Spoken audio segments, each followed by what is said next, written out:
hello दर्शक बंधु जय जगन्नाथ आसतु आज आपण मानक 2 मिनिट भितर कि मिक्स वेज तैयारी माने तैयारी कराई देखा सेटा आपण मानक आम आज देखू ये होउछंती हमर सेफ आ देखिया सेफ सर केमि मारछंती अच्छा देखि तो फास्ट जिंजर देले देखि बाजे तापर हमर कैप्सिकम पड़ला सेटा टिके जस्ट फ्राई करा जिवो देखि बाजे हमर वर्तमान कैप्सिकम फ्राई गला आम बर्तमान व्हाइट ग्रेवी देले जोड़ा काजू आउ चारमच पेस्ट एटा तैयारी करा जायछि सेटा टिके नाको भलसे फ्राई करबा को दबा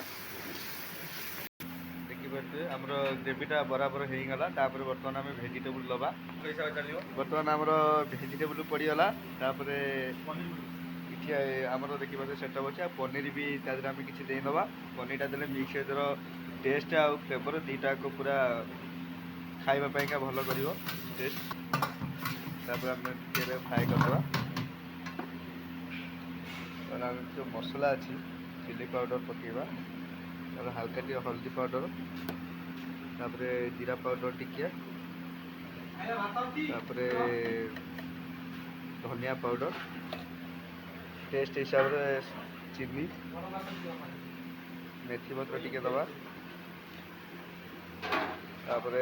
रुचिर करी पाउडरटा यूज करिया जोटा भेज पाइंका पूरा यम्मी रहिबो तो मस्त रहिबो आउ स्वाद हिसाब से सॉल्ट यूज हो हमर मिक्सर जो बर्तन सब पड़ेगा एटा बर्तन ये फुटी जस्ट ड्राई होला परे बर्तन हम मिक्सर रेडी से आसिलानी करथिबे और देखो शेफ साटी चाखिले टेस्ट केमती अछि देखिबा